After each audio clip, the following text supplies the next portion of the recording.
அஸ்ஸலாமு அலைக்கும் வரஹ்மத்துல்லாஹி வபரகாத்துஹு. அல்ஹம்துலில்லாஹி ரப்பில் ஆலமீன். வஸ்ஸலாத்து வஸ்ஸலாமு அலா அஷ்ரஃபில் முர்ஸலீன் வ அலா ஆலிஹி வ ஸஹ்பிஹி அஜ்மஈன். அம்மா பஅத்.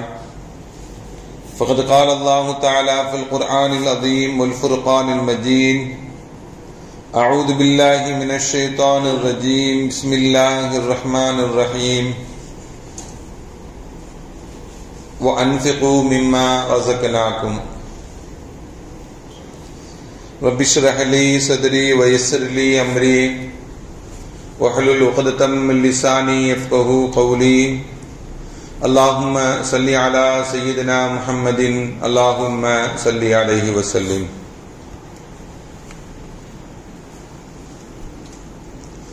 கண்ணியத்திற்கும் மரியாதைக்கும் உரிய அல்லாஹுவின் நல்லடியார்களே,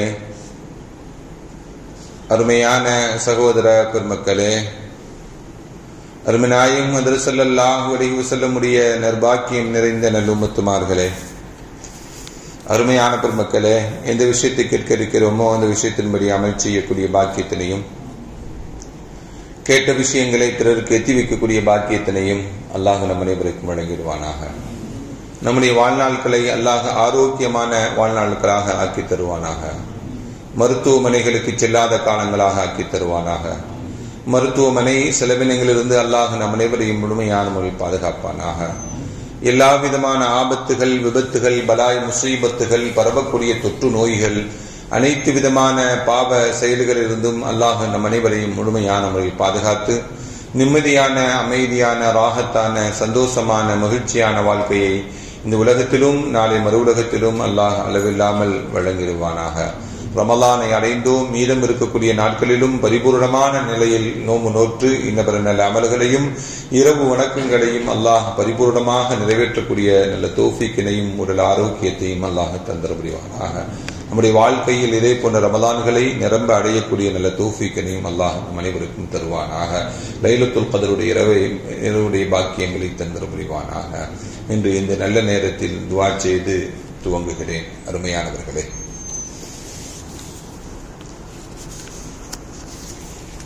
குர்ஆன் இறங்கிய மாதம்.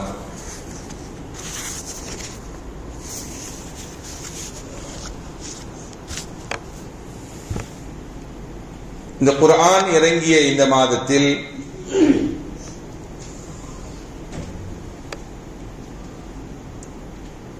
குர்ஆன் தொடர்புடைய மக்களாகவே நாம் இருக்க வேண்டும்.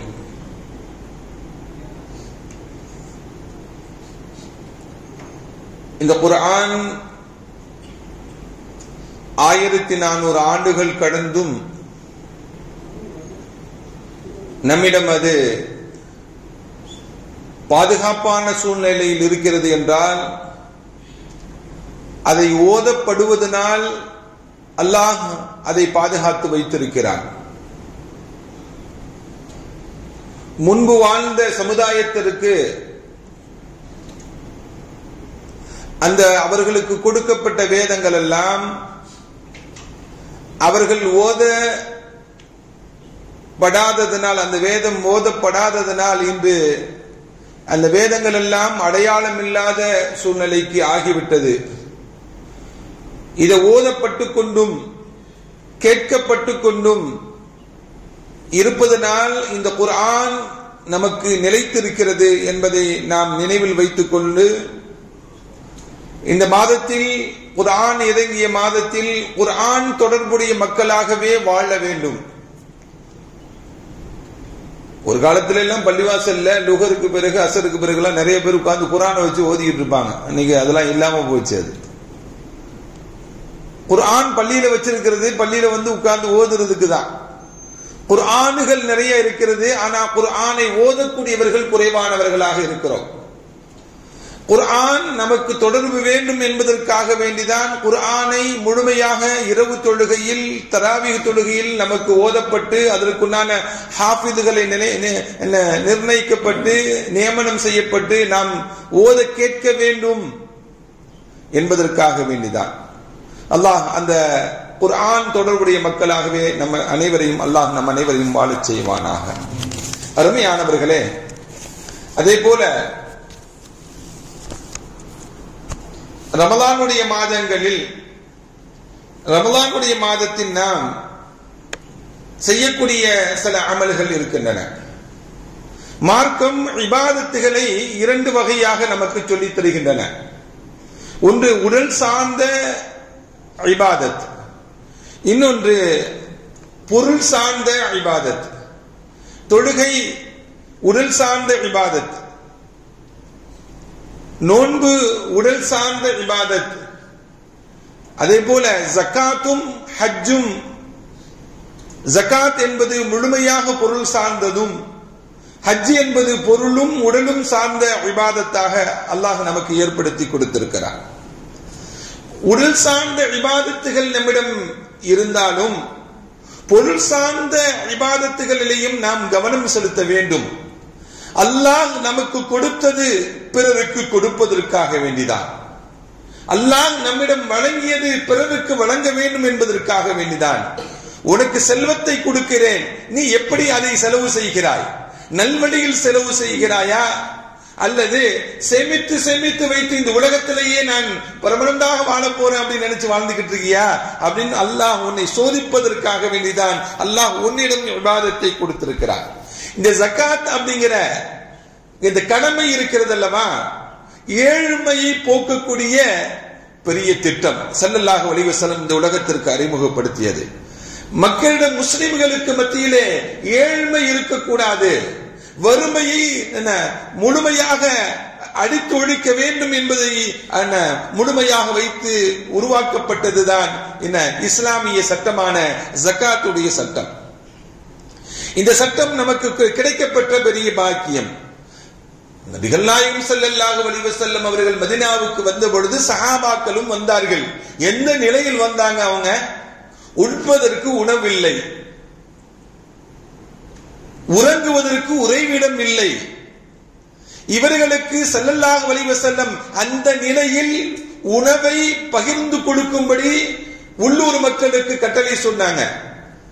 உள்ளூர் மக்களுக்கு கட்டளை விட்டாங்க, பகிர்ந்து கொடுப்பதற்கு, உண்பதற்கும் உறைவிடத்தையும் பகிர்ந்து கொடுப்பதற்கும் ஸல்லல்லாஹு அலைஹி வஸல்லம் திட்டங்களை கொடுத்தாங்க. இந்த திட்டங்கள் பெருகி பெருகி ஜக்காத் அப்படிங்கிற கடமை வந்த பிறகு அந்த ஜக்காத்தை மக்களுக்கு நிறைவேற்றக்கூடிய நிலையை ஸல்லல்லாஹு அலைஹி வஸல்லம் நமக்கு சொல்றாங்க. ஹஜ்ரத் முஆத் பின் ஜபல் ரலியல்லாஹு தஆலா அவங்க சிரியாவுக்கு கவர்னராக செல்லக்கூடிய சமயத்தில் ஸல்லல்லாஹு அலைஹி வஸல்லம் உபதேசத்தை செய்து சொல்லுவாங்க. அவருக்கு அந்த தங்களுடைய பணியினுடைய கடமைகளை பற்றி ஹஜ்ரத் ஸல்லல்லாஹு அலைஹி வஸல்லம் முஆத் பின் ஜபல் ரலியல்லாஹு தஆலா அவங்களுக்கு சொல்லி காட்டும் பொழுது சொல்லுவாங்க, மக்களை தொழுகையின் பக்கம் அழையுங்கள், மக்களை தொழுகையின் பக்கம் அழையுங்கள். ஃபஇன்ஹும் அதாஉ லிதாலிக, அவர்கள் தொழுகையின் பக்கம் அழைக்கப்பட்டு அதை அந்த கடமையை நிறைவேற்றி விட்டார்கள் என்றால் அவர்களுக்கு சொல்லுங்கள், யுஅഖது மின் அக்னியாயிஹிம் வ துரது அலா ஃபுகராயிஹிம், வசதியுடையவர்களிடம் இருந்து வாங்கி ஏழைகளுக்கு கொடுக்கக்கூடிய ஜக்காத்துடைய கடமையை என்ன பண்ணுங்க, நிறைவேற்றுங்கள் என்று நபிகள் நாயகம் ஸல்லல்லாஹு அலைஹி வஸல்லம் அவர்கள் தொழுகைக்கு அடுத்த கடமையாக தன்னுடைய இங்கேருந்து கலீஃபாவாக அனுப்பப்பட்டவருக்கு ஸல்லல்லாஹு அலைஹி வஸல்லம் இட்ட கட்டளை தொழுகைக்கு அடுத்த கடமையாக ஜக்காத்தை நிறைவேற்றக்கூடிய கட்டளையை தான் நபிகள் நாயகம் ஸல்லல்லாஹு அலைஹி வஸல்லம் உபதேசமாக செய்து அனுப்பினார்கள் என்பதை ஹதீஸில் வரக்கூடிய வரிகள் நமக்கு சொல்லி காட்டுகிறது. அருமையான பெருமக்களே, ஹஜ்ரத் உமர் ரலியல்லாஹு தஆலா அன்ஹுடைய ஆட்சி காலத்தில் அபூ உபைதா ரலியல்லாஹு தஆலா அன்ஹு அவர்கள் சிரியாவுடைய கவர்னராக இருக்கக்கூடிய சமயத்தில் அவர்கள் அழைப்பு கொடுக்கிறாங்க. அமீருல் முஃமினீன் அவர்களே, எங்களுடைய பகுதிக்கு வாருங்கள் என்று அழைப்பு கொடுக்கிறாங்க. ஹஜ்ரத் உமர் ரலியல்லாஹு தஆலா அவங்க தன்னுடன் பயண தோழர்களாக 2 பேர்களை அழைத்துக் கொண்டு அபூ உபைதா ரலியல்லாஹு தஆலா அவர்கள் ஆட்சி புரியக்கூடிய கவர்னராக இருக்கக்கூடிய சிரியாவுக்கு சென்றாங்க. அவர்களை சந்தித்து விட்டு அங்குள்ள நடைமுறைகளை எல்லாம் கேட்டுவிட்டு ஊருக்கு திரும்புறாங்க. அப்துல்லாஹ் இப்னு மஸ்ஊத் ரலியல்லாஹு தஆலா அவர்களையும் அலி ரலியல்லாஹு தஆலா அவர்களையும் பயண தோழர்களாக எடுத்துக்கொண்ட ஹஜ்ரத் உமர் ரலியல்லாஹு தஆலா அவங்க, நான் ஒரு நகர்வலம் வருகிறேன். இந்த பகுதியில் மக்கள் எல்லாம் இப்படி வசிக்கிறாங்க.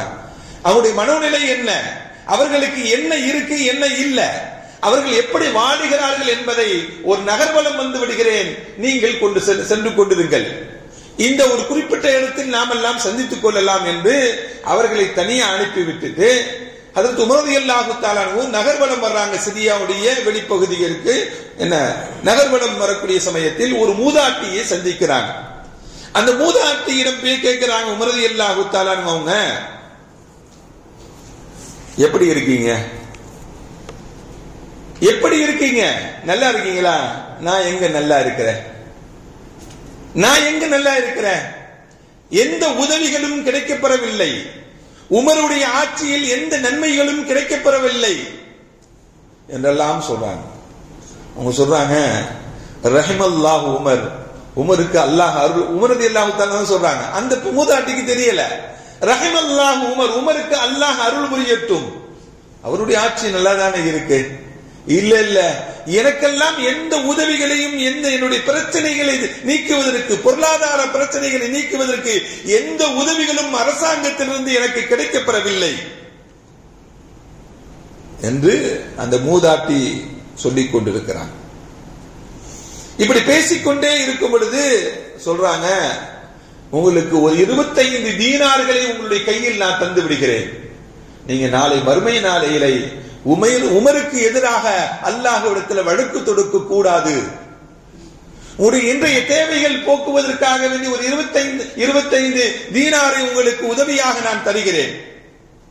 25 தங்க காசுகள், 25னா சின்னதா தெரியலாம், ஆனா எல்லாமே தங்க காசுகள், 25 தங்க காசுகளை உங்களுக்கு உதவியாக தருகிறேன்.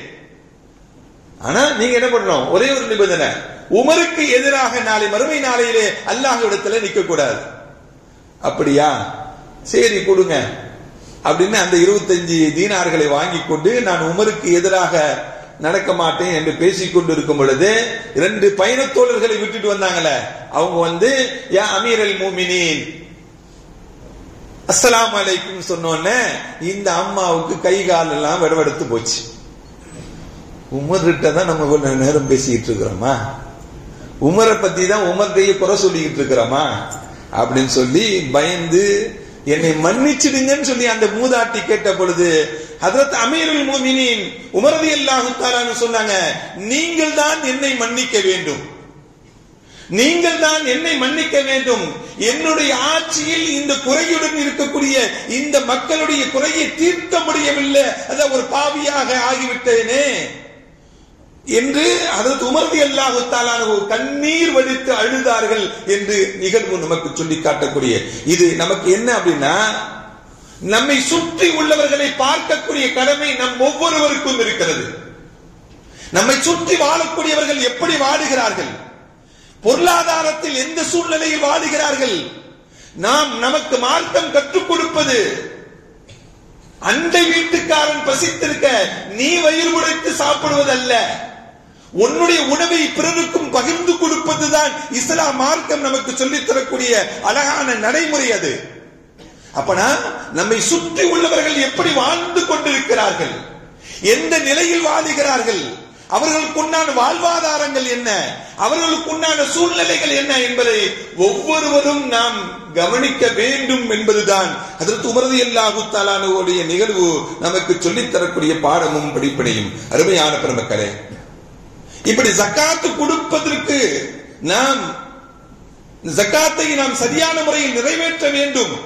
அந்த நிறைவேற்றுவதனால் நமக்கு என்ன நன்மைகள் கிடைக்கின்றன அப்படின்னா, நபிகள் நாயகம் ஸல்லல்லாஹு அலைஹி வஸல்லம் உடைய துஆ நமக்கு கிடைக்கிறது. ஸல்லல்லாஹு அலைஹி வஸல்லம் உடைய துஆ மட்டும் ஒரு மனிதனுக்கு கிடைத்து விடும் என்றால் அவனுடைய வாழ்க்கையில் அவன் உயர்ந்து விடுவான், அவனுடைய வாழ்க்கை உயர்ந்து விடும். அருமையான பெருமக்களே, ஒரே ஒரு உதாரணத்தை மட்டும் நான் சுட்டி காட்டுகிறேன். ஹஜ்ரத் இப்னு அப்பாஸ் ரலியல்லாஹு தஆலா அவங்க அவர்களுக்கு ஸல்லல்லாஹு அலைஹி வஸல்லம் பிரத்யேகமாக துஆ செய்தாங்க. அல்லாஹும்ம அல்லிமுஹுல் கிதாப் வ ஃபக்ஹுத் தீன்.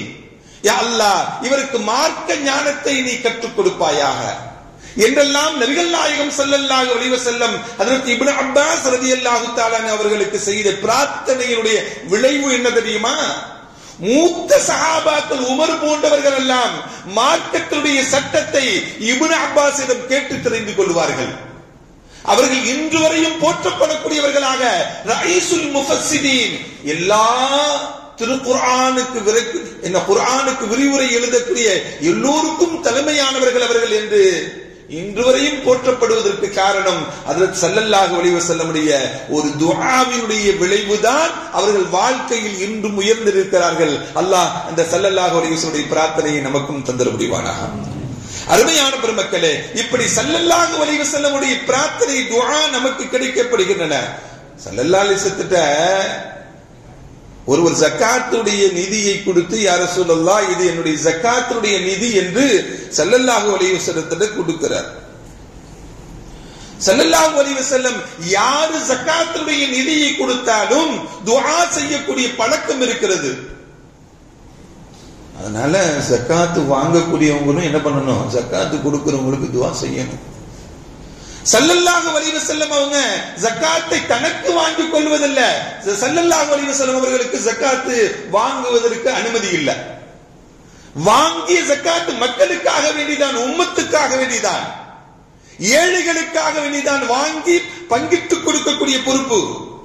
ஸல்லல்லாஹு அலைஹி வஸல்லம் அவர்கள் ஜக்காத்துடைய பொருளை கொடுத்தவுடன் ஸல்லல்லாஹு அலைஹி வஸல்லம் அவர்கள் அந்த கொடுத்தவருக்காக வேண்டி துஆ செய்தாங்க. அல்லாஹும்ம ஸல்லி அலா ஆலி ஃபுலானின், யா அல்லாஹ், இவருக்கு நீ அருள் செய்வாயாக, இவருடைய குடும்பத்தார்களுக்கு அருள் செய்வாயாக, இவருக்கு மன்னிப்பை வழங்கிடுவாயாக என்றெல்லாம் நபிகள் நாயகம் ஸல்லல்லாஹு அலைஹி வஸல்லம் ஜக்காத்தை கொடுத்தவருக்காக வேண்டி செய்த துஆ. நாமும் ஜக்காத்து கொடுத்தோம் என்றால் அந்த துஆக்கள் யாருக்கும் தான் இருக்கு, நமக்கும் தான் உண்டு. அப்பனா நமக்கு அல்லாஹ்வுடைய அருள்வளம் கிடைக்கப்பெறுவதற்காக வேண்டி ஸல்லல்லாஹு அலைஹி வஸல்லம் அவர்கள் செய்த அந்த துஆ நமக்கும் கிடைக்கப்பெறும். அருமையான பெருமக்களே, ஹஜ்ரத் அபூ அவுஃபா என்று சொல்லக்கூடிய ஒரு சஹாபி ஸல்லல்லாஹு அலைஹி வஸல்லம் அவங்கள்ட்ட ஜகாத்துடைய பொருளை கொடுக்கறாங்க. ஸல்லல்லாஹு அலைஹி வஸல்லம் அவங்க அபூ அவுஃபாவுக்கு பிரத்யேகமாக துஆ செய்தாங்க. அல்லாஹும்ம ஸல்லி அலா ஆலி அபி அவுஃபா, யா அல்லாஹ், அபி அவுஃபா அவர்களுக்கு அருள்வளம் பொழிவாயாக, அவருக்கு மன்னிப்பை வழங்குவாயாக, அவருடைய குடும்பத்தார்களுக்கு அருள்வளத்தை வழங்குவாயாக என்றெல்லாம் ஸல்லல்லாஹு அலைஹி வஸல்லம் கொடுத்தவருக்கு மட்டுமல்ல அவருடைய குடும்பத்தார்களுக்கும் சேர்த்து துஆ செய்கிறாங்க. அவருடைய குடும்பத்தார்களுக்கும் சேர்த்து நபிகள் நாயகம் ஸல்லல்லாஹு அலைஹி வஸல்லம் துஆ செய்கிறாங்க. அருமையான பெருமக்களே, நாமும் நம்முடைய கடமையை நாம் நிறைவேற்றக்கூடிய சமயத்தில் ஸல்லல்லாஹு அலைஹி வஸல்லமுடைய துஆ கிடைக்கும். ஒரு மனிதர் ஸல்லல்லாஹு அலைஹி வஸல்லம் வந்தவர் ஜகாத்தை கொடுத்து விட்டு கேட்கிறார், ஹல் அலா கைரிஹி, யா ரசூலல்லாஹ், வேற ஏதாவது நான் நிறைவேற்ற வேண்டுமா? என்னுடைய கடமையை நான் நிறைவேற்றி விட்டேன், வேற ஏதாவது நிறைவேற்ற வேண்டுமா? இல்ல இல்ல அந்த உபரியான வணக்கத்தை தவிர கடமையை நிறைவேற்றி விட்டாய், உன்னுடைய கடமை நிறைவேறி விட்டது, இனிமேல் செய்தால் அது உபரியான வணக்கமாக இருக்குமே தவிர அது கடமை என்று ஒன்றும் இல்லை உன்னிடம் என்று நபிகள் நாயகம் ஸல்லல்லாஹு அலைஹி வஸல்லம் சொன்னாங்க. அருமையானவர்களே, கடமையை சரியாக நிறைவேற்ற வேண்டும் என்பதுதான் ஸல்லல்லாஹு அலைஹி வஸல்லம் நமக்கு சொல்லி காட்டுறாங்க. இப்படி கடமையை நிறைவேற்றக்கூடியவர்களுக்கு ஸல்லல்லாஹு அலைஹி வஸல்லம் பிரார்த்தனை இருக்கிறது என்பதையும் நாம் நினைவில் வைத்துக் கொள்ள வேண்டும். நாம் ஜகாத்து கொடுப்பதனால், பிறருக்கு கொடுப்பதனால் நமக்கு என்ன நன்மை அப்படின்னா, அல்லாஹ் செல்வத்தை பன்மடங்குகளாக ஆக்கி தருகிறான். அல்லாஹ் செல்வத்தை நாம் கொடுக்கக்கூடியதை பன்மடங்குகளாக அல்லாஹ் ஆக்கி தருகிறான். நமக்கு செல்வத்தை கொடுக்கிறது யாரு? அல்லாஹ் தான். நாம சம்பாதித்ததா? சம்பாத்தியம் நம்மிதாக இருக்கலாம், ஆனால் கொடுப்பது யார்? ரப்பு தான் கொடுக்கிறான். அந்த உறுதி ஒவ்வொரு முஃமின்களுக்கும் வேண்டும். ரப்பு சொல்லும் பொழுது வஅன்ஃபிகு மிம்மா ரஸக்னாக்கும், நாம் உங்களுக்கு வழங்கியவற்றிலிருந்து நீங்கள் செலவு செய்யுங்கள். நாம் உங்களுக்கு வழங்கியவற்றிலிருந்து நீங்க செலவு செய்யுங்கள் என்று அல்லாஹ் நமக்கு சொல்லி காட்டுகிறார். அருமையான பெருமக்களே, இப்படி ஜகாத்து கொடுப்பதனால் நமக்கு செல்வம் குறையாது. அல்லாஹ் செல்வத்தை பன்மடங்குகளாக அல்லாஹ் பெருக்கி தருகிறான். குர்ஆன் சொல்லி காட்டுகிறது, வமா ஆதைத்தும் மின் ஜகாத்தின் துரீதுன வஜ்ஹல்லாஹ், அல்லாஹ்வுக்காக வேண்டி யார் ஜகாத்தை கொடுக்கிறாரோ அப்படி கொடுக்கக்கூடியவர்கள் அவர்கள் ஃபஉலாயிகஹும் முதஇஃபூன், அவர்களுக்கு பன்மடங்குகளாக ஆக்கி தருவோம் என்று அல்லாஹ் வாக்குறுதி கொடுக்கிறான். பன்மடங்குகளாக அல்லாஹ் ஏற்படுத்தி தருவதாக வாக்குறுதி கொடுக்கிறான். அப்படின்னா ஜகாத்து கொடுப்பதனால் நமக்கு செல்வம் பெருகுமே தவிர குறையாது. செல்வம் குறையும் என்று எண்ணம் யாருடைய எண்ணம் தெரியுமா? அது ஷைத்தானுடைய எண்ணம். அது செல்வம் குறையும் என்பது ஷைத்தான் சொல்லக்கூடியது, செல்வம் பெருகும் என்பது அல்லாஹ் சொல்லக்கூடியது.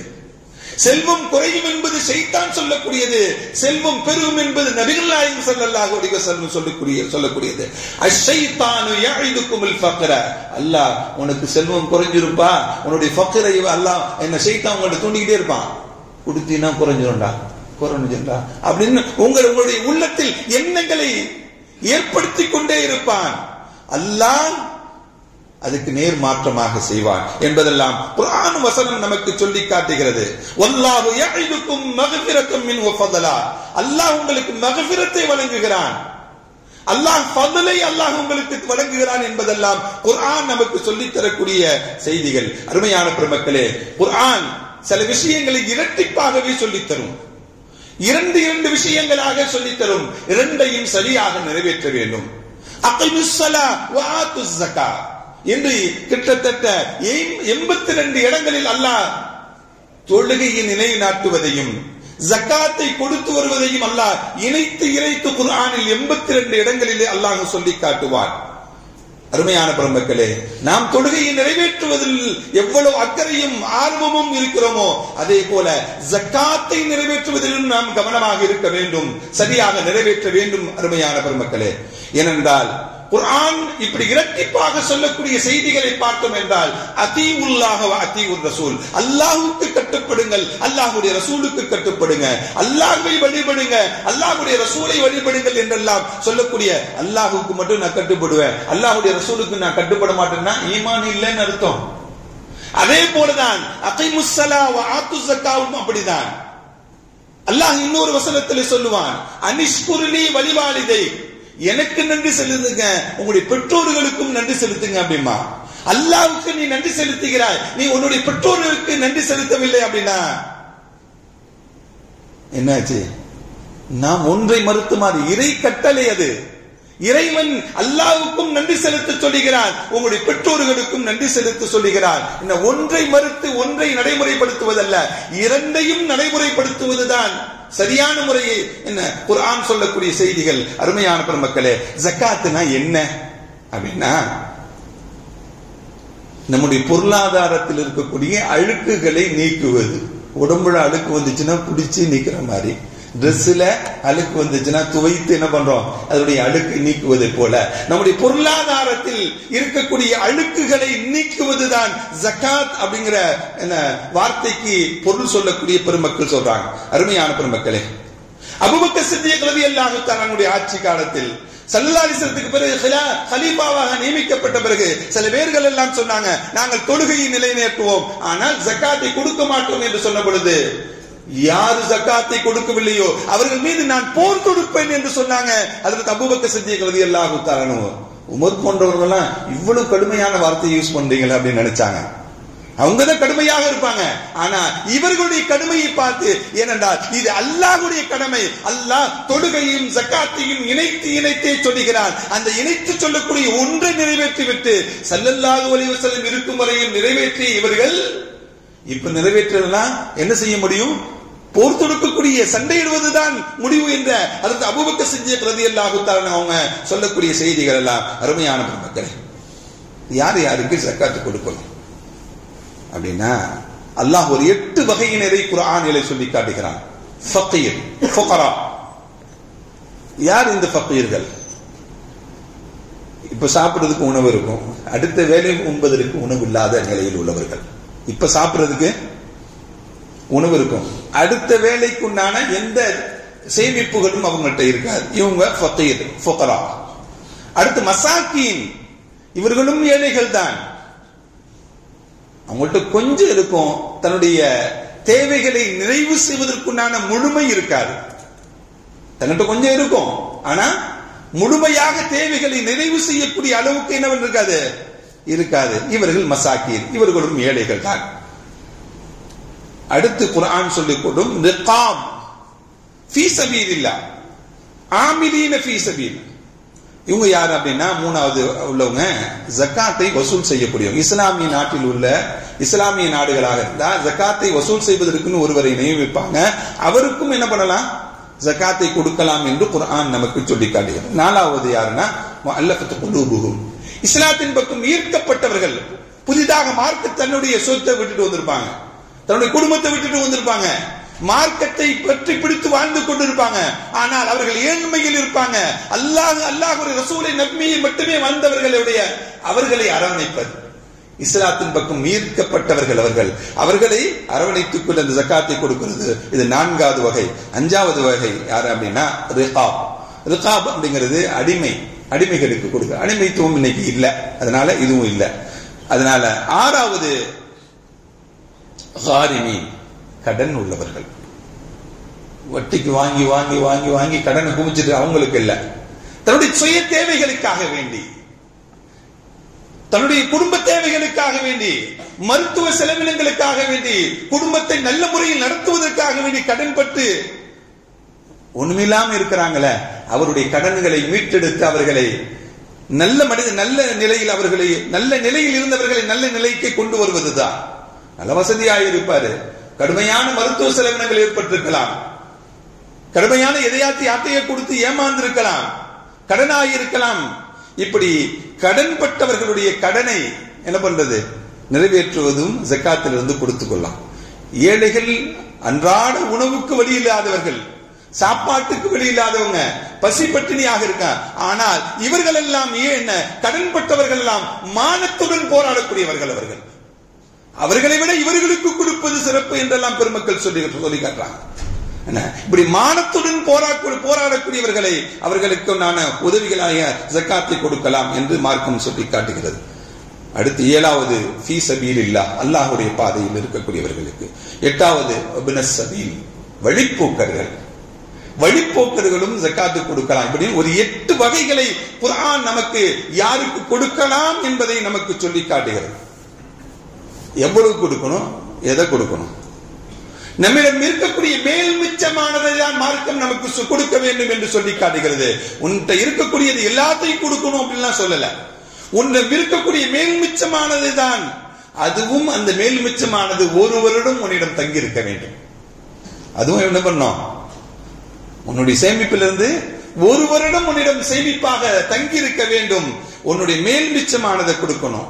எதுக்கெல்லாம் கொடுக்கணும் அப்படின்னா, தங்கத்துக்கு கொடுக்கணும், வெள்ளிக்கு கொடுக்கணும், தங்கத்துக்கு கொடுக்கணும், வெள்ளிக்கு கொடுக்கணும், கால்நடைகளுக்கு கொடுக்கணும், சுரங்கம் போன்றவங்களுக்கு கொடுக்கணும், புதையல் போன்றவைகள் கொடுக்கணும். இப்படி ஒரு பட்டியல் உண்டு. தங்கம் நம்மிடம் இருக்கக்கூடியது எல்லாரும் வீட்டிலையும் எவ்வளவு இருந்தால் கொடுக்கணும் அப்படின்னா 11 பவுன். 11 பவுன் யாரிடம் ஒரு வருடம் தேங்கி இருக்கிறதோ அவர் என்ன பண்ணணும், ஜக்காத்து கொடுக்கணும். ஒரு வருஷம் 11 பவுன் நம்மகிட்ட சேமிப்பாக இருக்கு அப்படின்னா அவர் ஜக்காத்தை கொடுக்கணும்.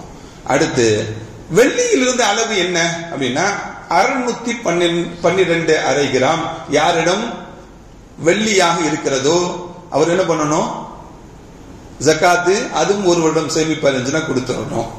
அதுக்கடுத்து வியாபார பொருள்கள், வியாபாரிகள் வருடத்திற்கு ஒரு தடவை வியாபார பொருளை கணக்கிட்டு அந்த பொருளுடைய கால்குலேஷன் பண்ணி 40க்கு 1% அப்படிங்கறதுல 100க்கு 2% அப்படிங்கிற வீதாச்சாரத்துல என்ன பண்ணணும், கொடுக்கணும்.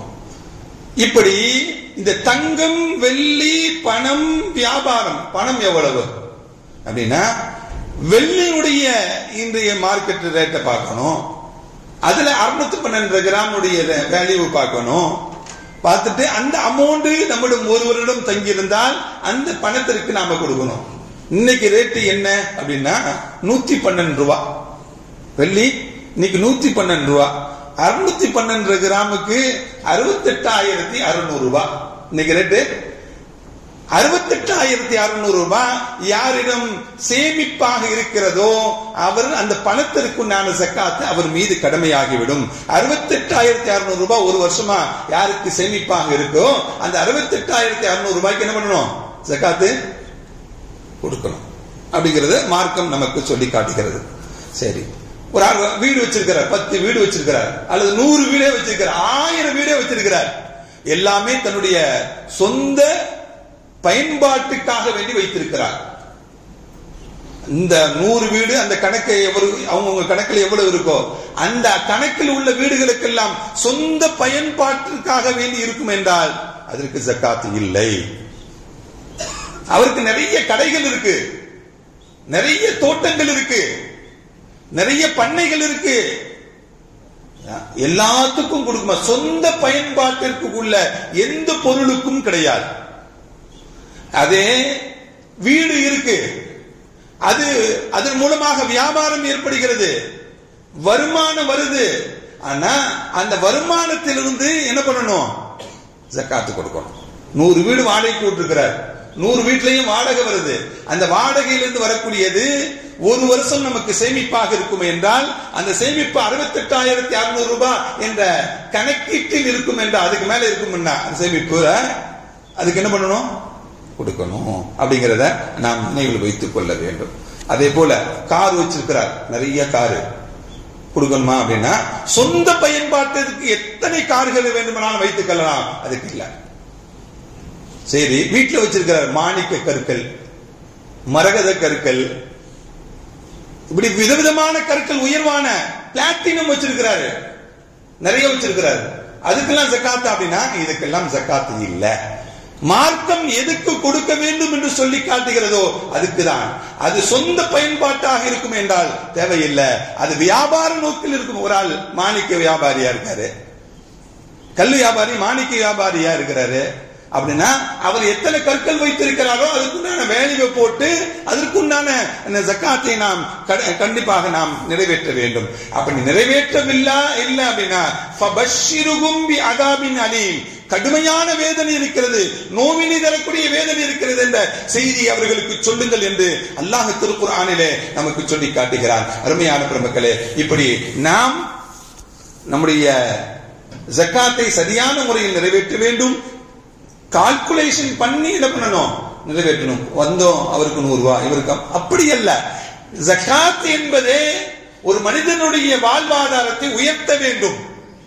ஒரு மனிதனுடைய வாழ்வாதாரத்தை உயர்த்த வேண்டும். வரக்கூடிய ஆண்டுகளில் அவர் ஜக்காத்து கொடுக்கக்கூடிய நிலையில் நாம் உருவாக்கி கொடுக்க வேண்டும்.